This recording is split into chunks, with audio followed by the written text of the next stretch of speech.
Welcome to the Bailiwick Express podcast. This is The Interview, and I'm Matthew Leach.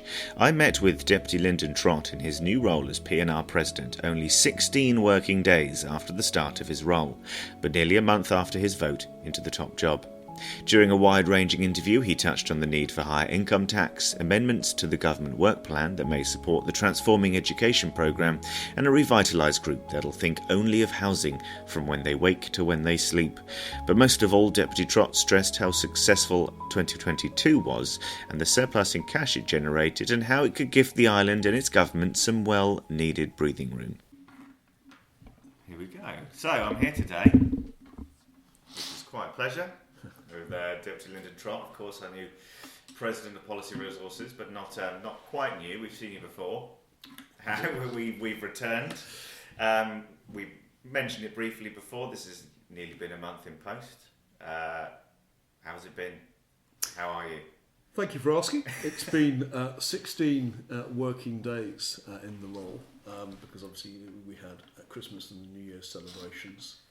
I only worked for an hour on Boxing Day, which was pleasing for my wife.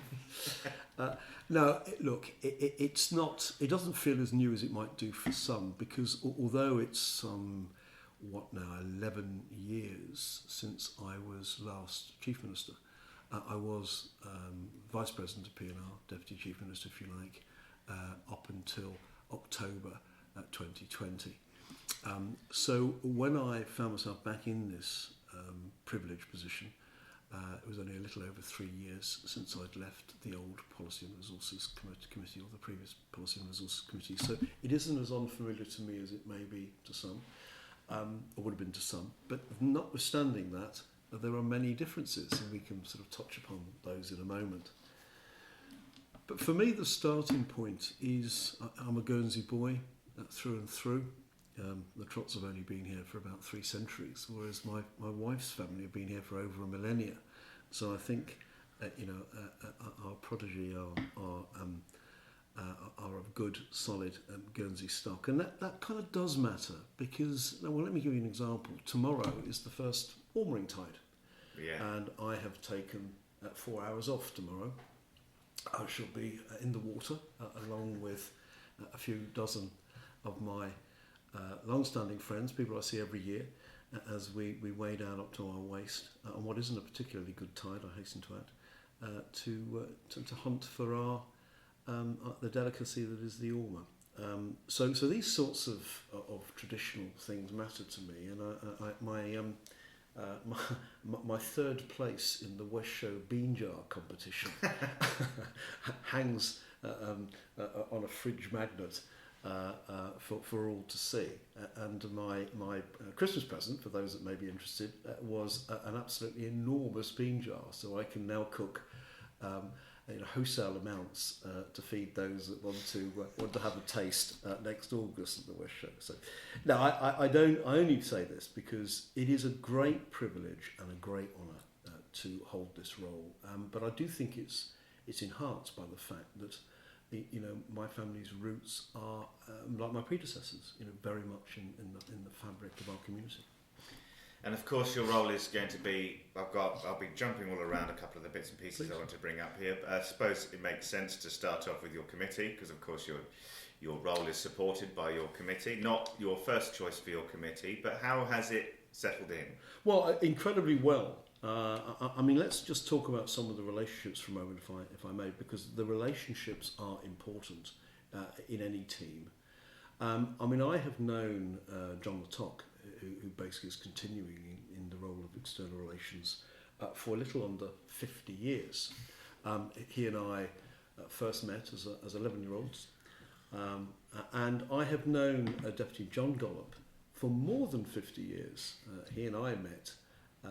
Me as a 7-year-old, him as an 8-year-old. So, those friendships and relationships go back an awful long way. That certainly helps.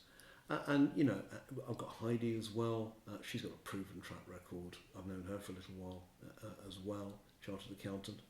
And then we've got Bob Murray, who is much newer. I've only known Bob 3 years or so, but he's already shown himself, like the others, to be a hard worker, a deep thinker, and is very versatile. So I'm very lucky. Let's be honest. The States has given us a team that has a really balanced and yet extremely diversified set of skills and interests. Were you surprised when your suggestion of Sasha wasn't put forward and carried through to this new committee? I wouldn't say surprised is the right word.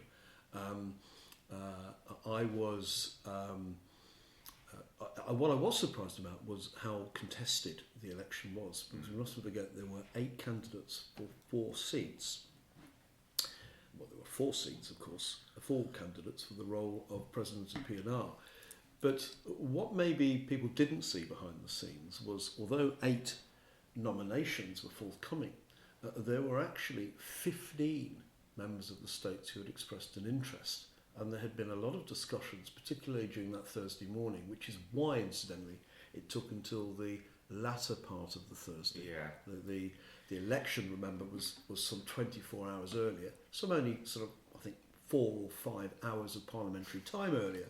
But an awful lot happened during that time as people were talking about, how is this going to work and how is it all going to meld together. But in the end, the States seems to me to have got a very good balance, and I'm grateful to them for it. I mean, that you talk about those contested elections, or the contested seats, it seemed indicative at the time of quite a dysfunctional, was a word that was kicked around a lot, assembly in of itself a bit divisive, a lot of political games being played. I know you said in your speech that's what you would like to avoid. I know we haven't had a couple of debates. We've had the festive period, so the next one is coming up. So it seems a bit quieter. Is it quieter? Does it seem to have settled down a little bit with divisions in the States? I know this seemed to be, I don't mean to yammer on, but it seemed to be a committee where, for lack of a better word, there are people from across the aisle potentially being brought together. It seemed like a more dynamic or diverse committee. Yeah. Let's be under no illusions here. It was I was determined to make it as representative of the views of the States as possible, and that's what we managed to achieve. The divisions that are perceived by the community and particularly by political journalists like yourself were very real. I'd like to be able to say are no longer as real as they were. It feels as if things are more harmonious than they were. But as you say, only time will tell. I'm told that there is a sense that there's an opportunity now for things to improve and for people to work more closely together. We mustn't miss that opportunity. And one of the things that I've also been keen to do, it isn't just about the elected members into prescribed positions. It's also about the skills of the 40 members of the Assembly collectively. And a perfect example of one of the steps forward we've made is Deputies St Pierre and Parkinson, who are 2 very able and intelligent men with a knowledge of tax matters, have agreed to join the tax subcommittee. So those that were there before, with the exception of Deputy Hellier, who's obviously gone temporarily, I hope, to the backbenches because he has so much to offer, as do all the former members of P&R that do not find themselves back on that committee. I'm hoping that this sort of conglomerate of abilities and talents across the subcommittees of the States will also be conducive to more harmonious working and therefore better policy making and better outcomes for the community. So time will tell whether that's deliverable, but I'm more confident of that now than I was at the beginning of December. Fantastic. It's good to hear, because it was odd to see sometimes some of the debates seem to be quite a listen. It has felt very strange on occasions. Yeah. It's felt on occasions. It's felt more emotive than I have listened to before. And that's because it has been. And over the course of the last couple of years, some bad feelings between some states members have developed. But we're all human beings, and we know that those can be cleansed. And I'm genuinely confident that 2024 will see more conviviality. In fact, interestingly, I was criticised by one or two people for saying that one of my hopes is that the states learns to laugh together. That's not because I think the issues that we face are anything other than serious, but I know from my various roles in life that if people are able to relax around each other and laugh in each other's company, the chances are that you will get better, more constructive, more objective policy development, and therefore again better outcomes for the community. So let's hope we can see that mature and develop. So speaking of work, then, that you mentioned before, it's been 16 working days. It's felt like longer. I can imagine it would. I was just wondering, because you mentioned a lot of things during your speech at the time about unblocking private development and MoneyVAL and all this kind of stuff. I mean, what kind of work has been going on in the last 16 days? A lot is the answer. I mean, let's go through things in some sort of form of order. I mean, there's no question that the role of President of the Policy and Resources Committee is a tricky job. But there are far more onerous leadership roles within political systems elsewhere, because we mustn't lose sight of the fact that Guernsey is a fantastic place to live and work. And we also mustn't lose sight of the fact that we had some extraordinary news just before Christmas, when we learned that our economy had grown, had been restated during 2022, having grown at 4% in real terms. Now to describe that as enviable by almost every other developed place in the world would be an understatement. I mean, it's a quite extraordinary number. And it kind of flies against what we were kind of being told about. Absolutely. Well, interestingly, I think if you'd have asked many in the commercial world whether they thought 2022, we now know the restated number, or 2023 were the stronger of the years, I think most of us would have said 2023 appeared stronger than 2022. So that could well augment well for the figures for 2023, and of course correspondingly the tax revenues that those GDP numbers generate. So we are in a fortunate position, but of course the problem we've got is, and I did say this in my speech, so I'm not waffling on here. No, it's okay. I'm building up to the points I made. You're more than welcome to. And that is that it doesn't feel like that to many in our community. It doesn't feel like the economy is that strong, and part of the reason for that, of course, is the affordability of housing, which was a big part of what I said in the Assembly, both in my speech and also to answers I gave to questions that were directed towards us. Look, we all know that 16 times median earnings as the metric for the value of property in Guernsey is completely unsustainable. It's been even higher, and that has to come down because it's ridiculous. We all understand that. However, the route to increasing supply in a way that will meaningfully impact on that number is far more challenging particularly because of the rules around the island development plan and planning inquiries and all of these things than most appreciate. Now, I've been around a while, I've been in the States now for nearly 24 years, so I've been through a number of planning inquiries. I know how challenging planning policy is, particularly in a small community. But sometimes we score some own goals, and there is this 11 that's talked about, which is a policy that requires a certain amount of a certain type of housing to be undertaken with any particular development of a certain size, which many in the States believe is a significant part of our problem. This is GP11. GP11. I don't actually believe that GP11 is quite as significant as some, but I would love it to be out of the equation, so that there was one less excuse, if you like, out there for the reduction in development. Now, one of the statistics that I have learned since I've been in this role for me it's an extraordinary statistic, and that is that there are well over 500. I think about. Forgive me if the number's not absolutely spot on. But about 530 current permissions in place. So in other words, the DPA have approved 530 planning applications.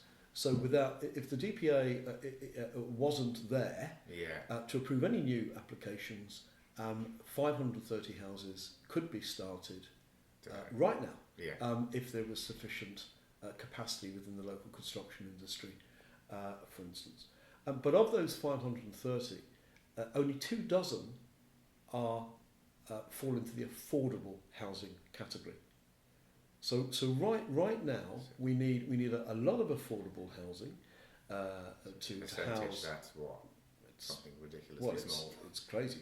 What is it? 5% maybe? Because affordable housing is the buzzword there from No, absolutely. So, and the reason for that is that some of our largest sites are not yet in a position where planning applications can be submitted and commenced because of the challenges that those sites present, whether that's because they're low-lying or because the infrastructure around them is insufficient for purpose as things currently stand. So what I have asked, and the Policy and Resources Committee has agreed, and we shall be speaking to all of our colleagues about this quite soon, is the creation or the reformation really of a group that involves all the interested parties within the states, all the committees for whom development touches their mandate, which I've offered to chair and which I want to meet, as do my colleagues on the Policy and Resources Committee, on a weekly basis. In other words, I want to fulfil that promise that a group of people need to wake up every morning and the first thing they need to think about is affordable housing. And the last thing before they go to bed at night. And one of the ways of doing that is to make sure that the matter is never allowed to drop off the priority list. And one way of doing that is to make sure that all the interested people are in the same room on a regular basis, and there are key performance indicators about what progress we're making against particular targets. And this has to be done in weeks and months, not years and decades, which is what will happen if we're not careful.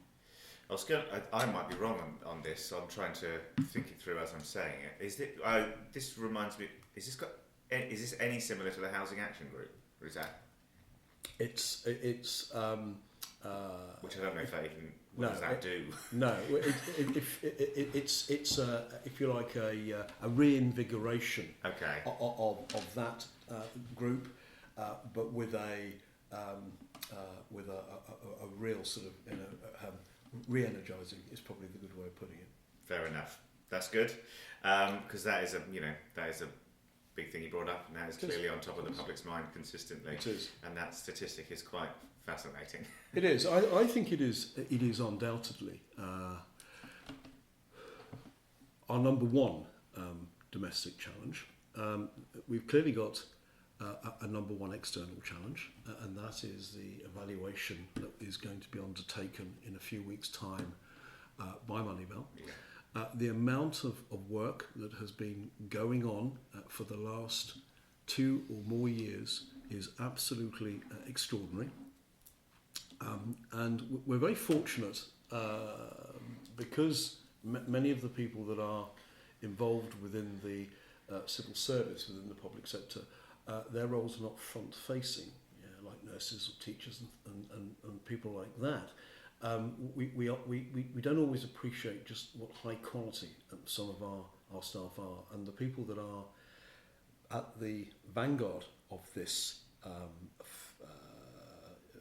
evaluation are incredibly capable people, and they need to be because this is challenging, and it's important because our economy is financial services based, as we all know. About 40% of our domestic economy, nearly 2/3 of our export economy. We've got to get this right, and from what I've seen so far,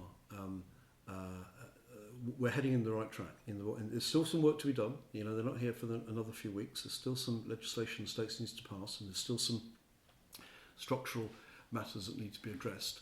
But I can sit here today and tell you that I am very confident, not complacent, but very confident about the future. And that's not for any other reason other than the fact that this has been a high priority for the states for a while, and it is being led internally by some very competent public sector workers in particular.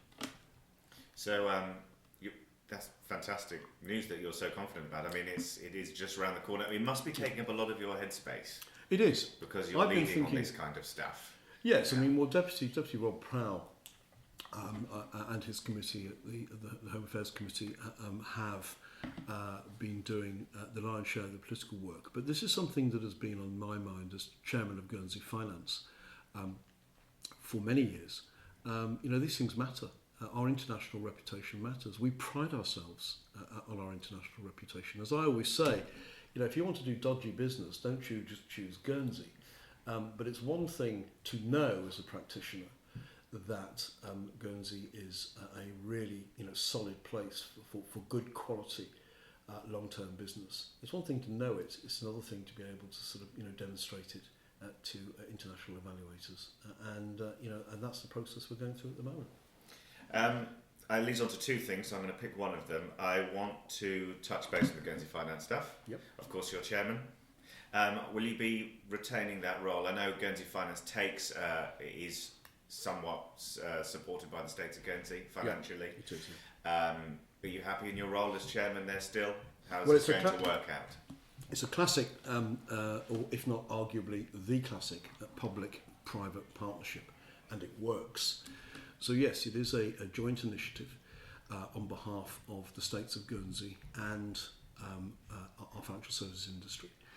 And its job is to promote our financial services offering internationally, and it does it very well. I mean, it's no coincidence that were regarded, and hopefully will be still, as the top international finance centre in 2023. That takes a lot of work, and it requires a sort of a huge amount of commitment.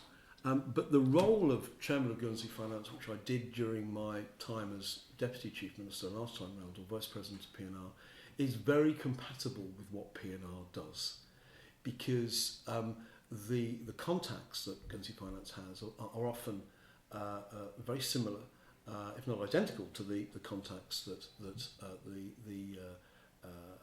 the state has. And these relationships need to be nurtured and developed, cultivated. Our friends need to understand what we're doing, and our enemies need to be, or those, we don't really have enemies, those who do not understand what we do need to be educated. So there is a real compatibility. So what we have decided to do is sort of see how it goes. If I am able to continue to do both roles in a compatible way, then I will. And the evidence so far suggests, through diary management and through careful diary management, that I will be able to.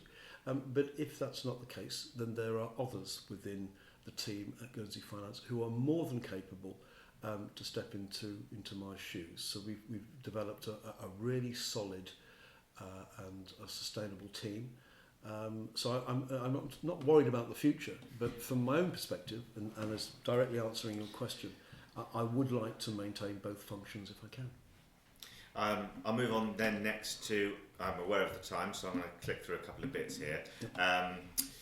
The GWP, Government Work Plan, clearly was kicked along a little bit because of shifts in the political body. has it been revisited? Is it going to be the same plan coming back? I know Bob kind of led on that last time. Yes, and he's going to be doing so again.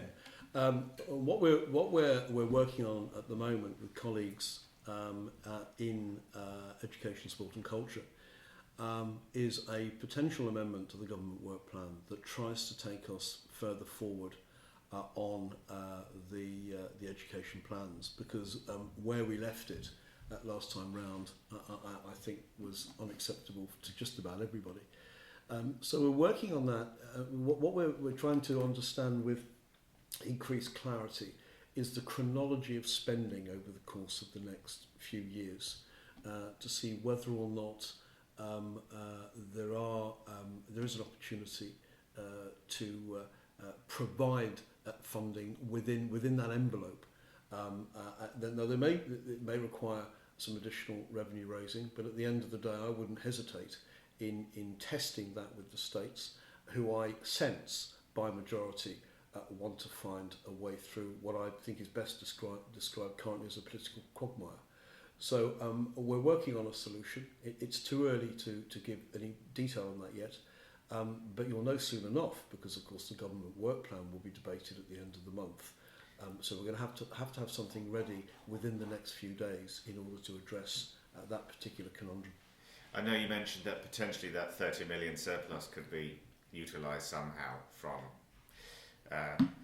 how well the island has done to potentially go down some road with the education programme. Well, I speculated that it could be as much as 30 million. You're quite right, because what I said was, look, we were forecasting growth of 0.5% to 1%, and here we are with growth of 3% more than that. We know that 1% of GDP growth equates to about 8 million or so in taxation. So it could be getting on towards that number, but that is yet to be substantiated. So that's traditionally how we would assess these numbers.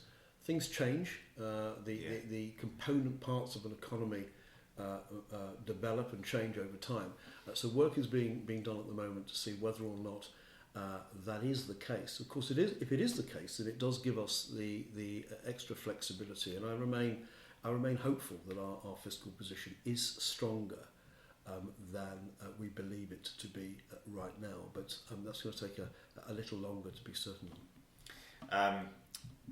We talk about tax and revenue raising, mentioned it just then, those two topics have dominated, GST, rightly or wrongly, dominated the conversation for the last couple of years.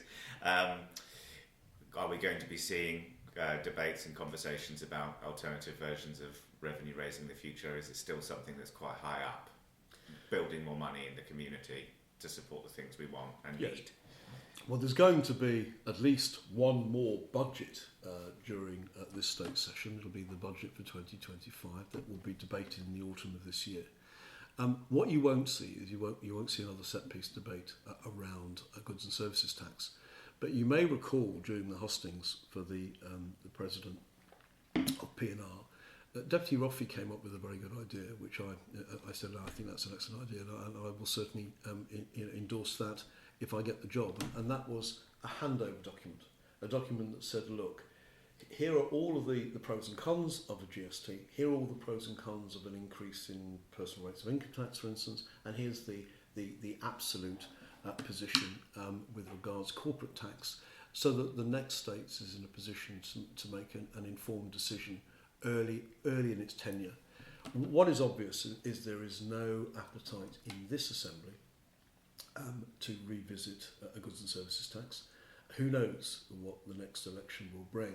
But I do think there remains an appetite in this Assembly to generate more revenues in order to ensure that the structural deficit that is handed over to the next states is as small as possible.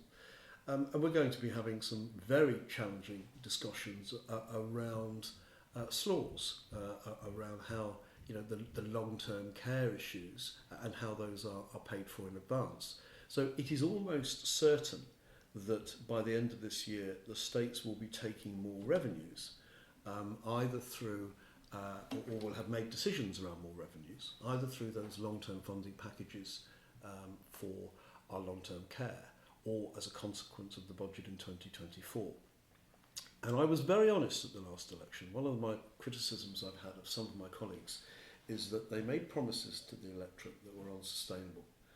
I didn't. I made it clear that taxes were going to have to go up. Now that's not because I'm a big government man, far from it. It's just that the numbers speak for themselves. We take less than 22% of our GDP in tax. This is incomparably low. That is a fact that none of us can hide from. In Jersey, it's 26%. In the Isle of Man, it's in the high 20s, and of course in Europe, it's in the 30s, 40s, and sometimes even in the 50s. The point is, we cannot sustain 21st century public services on a tax take that represents less than 22% of our GDP. It's not possible. But there is a limit to how much the economy should have to sustain. So taxes are going to have to rise.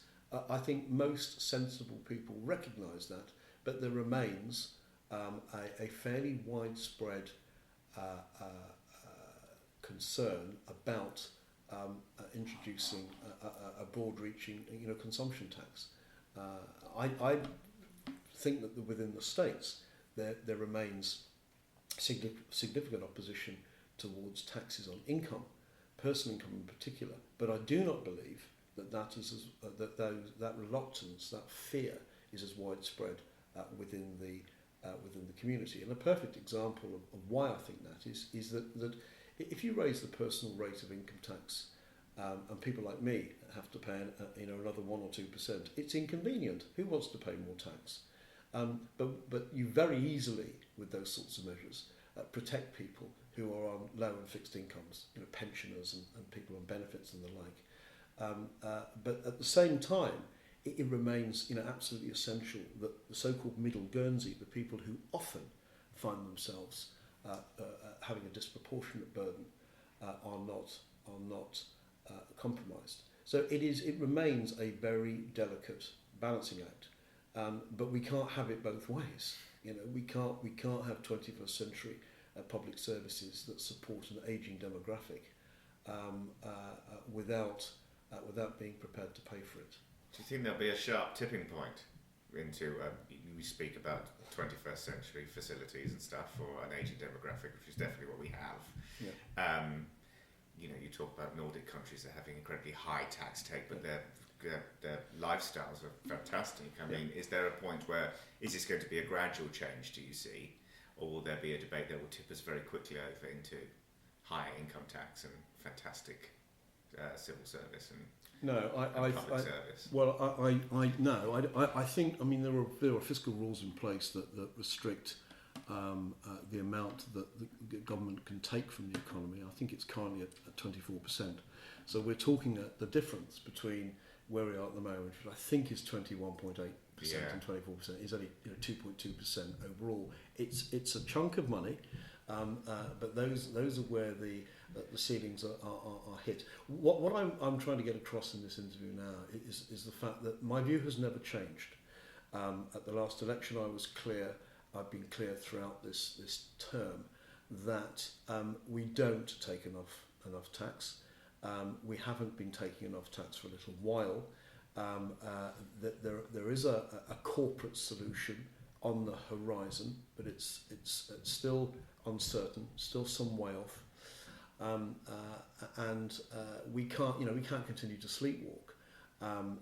So we'll do what we can to do some patchwork over the course of 2024. But the key strategic decision on in terms of quantum is likely now to take place in the early part of the next states. So probably I would say in the autumn of 2025, because I don't think it can be left that much longer. But there's lots we can do in the interim, particularly if it is an improving economic position, and of course with every bit of GDP growth, the need for a higher increase in new taxes is reduced. Fantastic. Fantastic. I just want to grab just two more topics, just to we can skim through them because I know we're coming up to time. Condor, very obviously concern, rightly or wrongly, within the community what's going on. Yep. Well, our links are very important to us. You going to buy us another boat? Well, or another? Are we going to? Well, I have got Aurigny again. Indeed. Well, I'll come to Aurigny in just a moment. But yes, I mean, I do have history, don't I? Last time round of leading on the acquisition of those two fuel ships, which I am told by the journalists of that time was one of the most popular decisions that the States of Guernsey had ever made, which is interesting, isn't it? I think Guernsey people aren't stupid. Has anything happened since then to trump that? In terms of popularity, probably not. No. Oddly enough, but no. I mean, Condor is a trading business. It's got some very significant backers, and Condor is a business that is an awful lot busier when the sun is shining than when the waves are high, and it's had some matters to deal with, which from what I can see, it has dealt with in the appropriate commercial manner. Fantastic. So we're going to be okay going forward. Guernsey's going to be served very well, because this clearly was something that you came into straight off the bat of coming back into this presidency. Yes, yeah. I mean, I it's not. Put it this way: the matter is not keeping me awake at night. Okay. What does enable me to sleep even more soundly, though, is we are in a very advantageous position, being the 100% owner of our own airline, because it's cost some money over the years. There's no denying that, but the security that it gives us, the sustainability of those essential air routes, is something that we shouldn't lose sight of. We are in control of our own destiny, absolutely, with our air links, and that's a very positive position to be in. I'll leave this topic alone in a second. I just want to press one last thing, which is because when we've spoken to Condor multiple times, and there was a line saying that we are open to part ownership, is that ever going? Do you think that would ever be a possibility? Well, in politics, you must never say never. Who knows? I mean, for instance, the people that own Condor, the majority owners, are a very, very long-term infrastructure investment business, infrastructure investment fund, and they buy things with a 20, 30, 40, or even 50-year time horizon. So who knows if that business would be coming up for sale anytime soon? I don't know. So it's difficult to predict what the authorities in the Channel Islands might want to do at that time. But we're certainly not, from what I have seen, anywhere near an event of that type. And talking about relationships, I have an affinity for Alderney. And I know at the end of your question time for your presidency, Alex Snowden asked a couple of questions about runways and airports and all this kind of stuff, and the response was relatively frosty, I think we could say. I think the response was completely honest. I think there's a difference. What I wasn't prepared to do was sit, because we sat, if you remember, answering questions, which felt odd. I wasn't prepared to sit or stand in the assembly and make promises that I wasn't prepared to keep. There is no doubt in my mind that Alderney Airport's runway requires a significant investment to bring it up to the quality it needs to be. Whether it should be extended and whether we should be spending the sorts of money that are suggested on Alderney's airport terminal building at a time when Guernsey is in a position, the Bailiwick of Guernsey is in a position where it has to severely restrict what it can spend on the larger community. And I know that my friends in Alderney don't like the comparison, but that doesn't mean it isn't appropriate. Spending the sorts of amounts on a per capita basis on Alderney Airport would be the equivalent of spending £800 million on the community of Guernsey. These are very, very significant sums of money. They're not door numbers, as I once said. But there's no question that everyone in Guernsey wants Alderney to thrive, but there isn't, to use my predecessor's expression, there isn't a money tree, and the cheques are running out. I'll call it to an end here. Is there anything else to add? How has it been settling back into the people you work with here? Of course, the civil service you mentioned before. Well, what's interesting is that many of the senior leadership team are known to me very well. The man who is currently the head of the public service is someone who I've also known for 50 years. And the current State's Treasurer and several of the other SLT members are people who were recruited during my time either as Treasury Minister or Chief Minister for the first time round. So I know these people well, they know me well, and that has enabled a more, if you like, seamless move back into this seat. There are. It's more harmonious right now than I would have expected it to be. My hope and expectation is that we can maintain that harmony to the and for the best interests of all in our community, and that's my objective.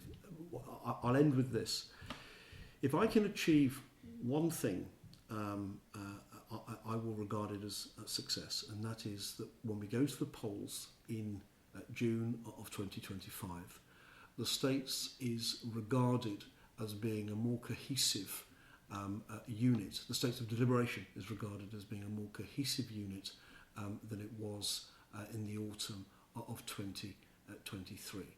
And if I've achieved that objective, then for me, that will be the best gauge of success. Fantastic. Thank you very much. Thank you.